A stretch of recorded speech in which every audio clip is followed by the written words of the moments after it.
नमस्कार मित्रों, स्वागत करता हूं आप सभी का मैं हमारे इस नए YouTube चैनल भूगोल मंदिर में। दोस्तों, भूगोल विषय को लेकर जो भी प्रतियोगिता परीक्षा में शामिल होना चाहता है उनके लिए ये YouTube चैनल हमारा समर्पित है।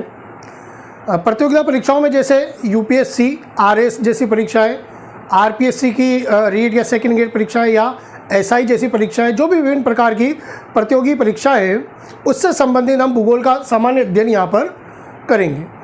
तो आज हम सबसे पहले प्रारंभ करने जा रहे हैं भारत का भूगोल। सबसे पहले आशा करता हूँ आप सब लोगों का समर्थन हमें मिलेगा। तो भारत के भूगोल में हम सबसे पहले भारत का सामान्य परिचय यहाँ पढ़ने का और समझने का प्रयास करेंगे, जो सीधा सीधा भारत के मानचित्र से संबंधित है। मैंने कुछ चीज़ों को यहाँ पहले से लिख दिया है ताकि हमारा समय ज़्यादा न लगे वीडियो बनाने में, तो आप समझने का प्रयास कीजिएगा। सबसे पहले हम ये देखेंगे सामान्य परिचय में कि भारत का नाम किस प्रकार से आया, वो देखने का प्रयास करते हैं। देखिए, हम सभी जानते हैं कि हमारे यहाँ आर्यों ने शासन किया और हम सब आर्यों की ही संतानें हैं। तो इस वजह से चूँकि आर्यों ने हमारे यहाँ शासन किया, तो हमारे जो इस भूभाग को है, हालांकि भूभाग बहुत बड़ा था, आसपास के पड़ोसी देश भी इसमें शामिल थे, तो इसे आर्यव्रत उस समय कहा जाता था। इस पूरी भूमिखंड को जो हिमालय और हिंदू कुश पर्वत के दक्षिण में और हिंद महासागर के उत्तर में स्थित है, इसको उस समय सामान्यतः आर्यव्रत कहा जाता था। यानी आर्यव्रत जो था वो इससे वर्तमान समय के जो भूभाग है उससे भी काफ़ी बड़ा था। ये एक प्राचीन नाम भारत का रहा है। आपने बचपन में सामाजिक विज्ञान की किताबों में पढ़ा होगा कि आर्यों के एक राजा थे, राजा दुष्यंत, और शकुंतला जी उनकी धर्मपत्नी। इनके एक पुत्र हुए भरत नाम के राजा, बड़े प्रतापी और साहसी राजा हुए। आपने ये बचपन में कहानी जरूर पढ़ी होगी। इन भरत नाम के राजा के नाम पर ही हमारे देश का नाम भारत रखा गया। तो यदि पूछा जाए कि किसके नाम पे रखा गया, तो भरत नाम के राजा थे, जो आर्यों के राजा थे, दुष्यंत जी और शकुंतला जी के पुत्र थे, उनके नाम पर हमारे देश का नाम भारत रखा गया। फिर आप एक शब्द सुनते होंगे हिंदुस्तान। ये नाम कैसे आया? देखिए, हमारे देश में एक नदी प्रवाहित होती है, एक नदी जो सिंधु नदी जिसका नाम है, वो तिब्बत से निकलकर भारत से होते हुए पाकिस्तान में चली जाती है और अरब सागर में गिर जाती है। इसको हम नदियों में पढ़ेंगे आगे। तो इस जो सिंधु नदी है, जो वर्तमान में भारत के केंद्र शासित प्रदेश जो लद्दाख केंद्र शासित प्रदेश है, वहां से गुजर रही है। इस सिंधु नदी को ईरान वासी हिंदू नदी कहकर पुकारते थे और इस कारण इन्होंने हमारे देश को हिंदुस्तान नाम दिया। तो जितने भी लोग फारस और अरब से आते थे वो सिंधु को हिंदू कह दिया करते थे। उनके उच्चारण में थोड़ा सा समस्या तो नहीं कहेंगे हम, लेकिन उच्चारण थोड़ा अलग तरह का था। वो स को ह पुकारते थे। इस कारण इन्होंने हमारे देश को क्या नाम दे दिया? हिंदुस्तान नाम दिया गया। तो ये नाम वहाँ से निकला है। आप पूछेंगे ईरान कहाँ है? देखिए, ये भारत के पश्चिम में कौन सा देश है? पाकिस्तान। पाकिस्तान के पश्चिम में अफगानिस्तान और अफगानिस्तान के पश्चिम में आता है ईरान। तो ईरान जो है भारत के पश्चिम में स्थित है, अफगानिस्तान के थोड़ा सा पश्चिम में स्थित है, जिसकी राजधानी है तेहरान। तो ये आप याद रखिएगा, इसको हम विश्व भूगोल में पढ़ेंगे, राजधानी वगैरह भी। तो ये नाम जो है वहां से आया है। ठीक इसी प्रकार यूनान वासी हमारे यहाँ है। यानी यूरोप का एक देश था यूनान, एक क्षेत्र था, बहुत बड़ा भूभाग था। वो लोग हमारे यहाँ आए, उन्होंने इसी सिंधु नदी को इंडस नदी कहकर पुकारा। आज भी यदि आप मानचित्र में देखेंगे भारत के, तो कई जगह वहाँ पर इंडस ही लिखा रहता है, सिंधु की अपेक्षा इंडस ज़्यादा लिखा रहता है। तो इन्होंने सिंधु नदी को इंडस नदी कहा और इस आधार पर इन्होंने हमारे देश को इंडिया नाम दिया। तो ये नाम यूनान वासियों द्वारा दिया गया है। यूनान वर्तमान में तो बहुत छोटा सा क्षेत्र रह गया। वर्तमान में जो एक छोटा देश है ग्रीस, इसका छोटा भूभाग जो रह गया उसका क्या नाम है? ग्रीस। ग्रीस की राजधानी है एथेंस। बाद में अलग अलग देशों में ये विभाजित होते गए समय के साथ।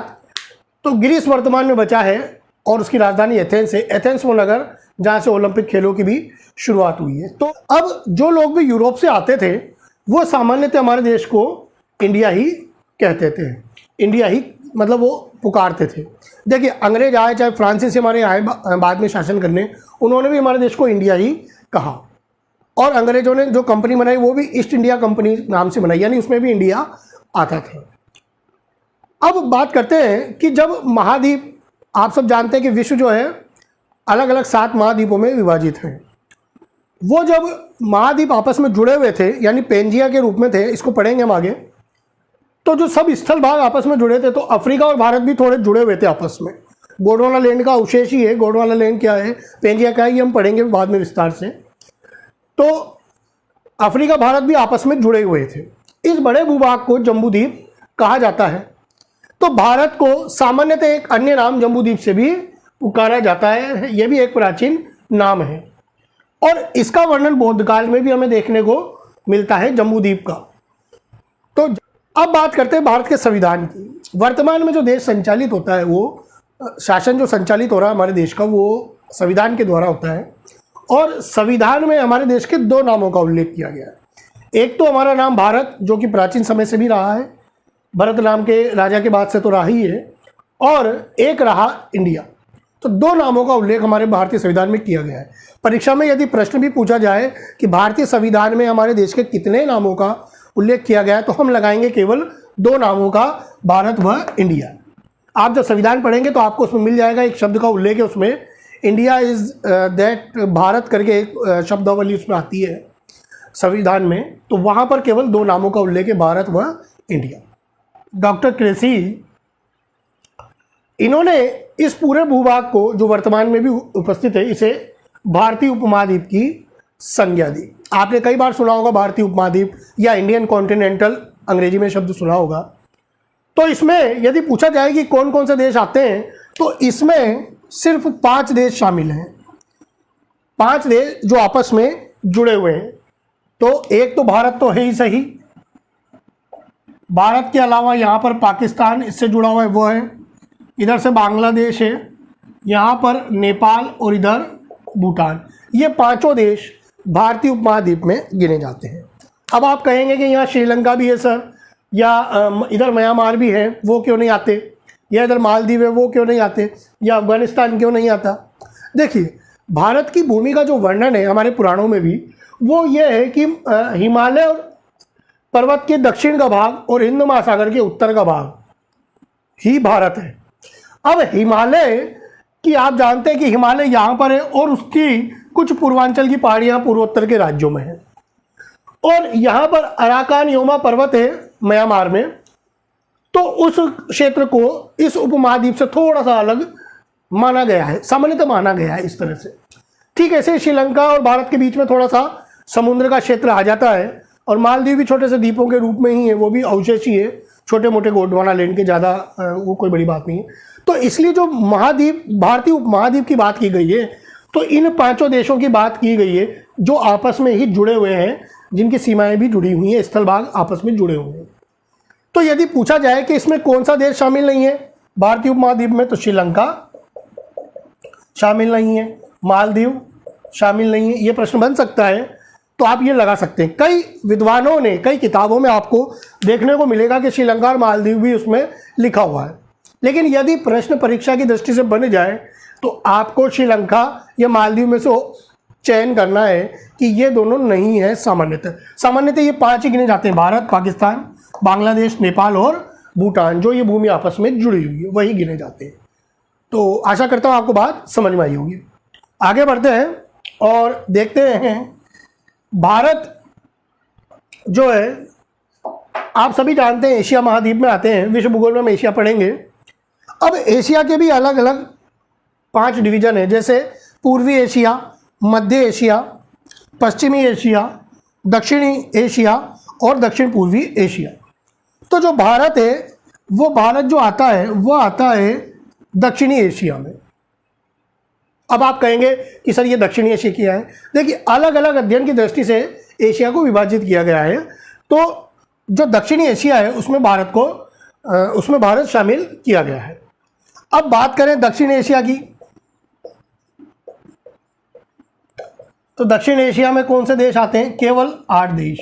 जो भारत के पड़ोसी देश हैं वो इसमें शामिल है। कौन कौन से? देखिए, अब यहाँ पर ये पांचों तो होंगे ही क्योंकि ये भारत के पड़ोसी देश हैं। इसमें अफगानिस्तान को भी जोड़ दीजिए और इसमें यहाँ पर श्रीलंका को भी जोड़ दीजिए और इधर यहाँ पर जो द्वीपीय देश है मालदीव, इसको भी जोड़ दीजिए। तो 5 तो ये हो गए और 3 मालदीव, श्रीलंका और अफगानिस्तान हो गए। 8 देश हो गए ना। तो दक्षिणी एशिया में 8 देश आते हैं। कौन कौन से? अफगानिस्तान, पाकिस्तान, भारत तो है ही सही, नेपाल, भूटान, बांग्लादेश और इसके अलावा श्रीलंका और मालदीव भी दक्षिण एशिया में आते हैं। तो भारतीय उपमहाद्वीप में तो 5 देश हैं और दक्षिण एशिया की बात करें, साउथ एशिया में 8 देशों की गिनती होती है। ये आप परीक्षा की दृष्टि से भी याद रखें यदि पूछ लिया जाए। आशा करता हूं बात समझ में आई होगी। भारत का क्षेत्रफल की बात करें तो भारत का जो क्षेत्रफल है पूरा वर्तमान समय में जो भारत है हमारे पास वो है 32,87,263 वर्ग किलोमीटर, जो कि विश्व में क्षेत्रफल की दृष्टि से 7वें स्थान पर है। तो 7वें स्थान पर है तो पूछ सकता है कि सबसे बड़ा कौन है? यहीं से एक प्रश्न निकल गया। सबसे बड़ा आप सभी जानते हैं रूस है। तो मैं यहाँ लिख देता हूँ टॉप 10 बड़े देश लिख देता हूँ क्षेत्रफल की दृष्टि से बड़े देश। तो सबसे पहले जो है वो रूस है फर्स्ट, जो कि एशिया का भाग है, एशिया के उत्तर में है। रूस के बाद आता है कनाडा, जो कि उत्तरी अमेरिका में आता है। रूस की राजधानी मॉस्को है, कनाडा की ओटावा है। तीसरे नंबर पे आता है चीन, जिसकी राजधानी बीजिंग है। चौथे नंबर पर आता है यूएसए, यानी संयुक्त राज्य अमेरिका जिसे बोला जाता है, जो संयुक्त अमेरिका जिसे सामान्यतः बोला जाता है। राजधानी वॉशिंगटन है इसकी, ये चौथे नंबर पे आता है। 5वें नंबर पर ब्राज़ील आता है और 6ठे नंबर पर ऑस्ट्रेलिया।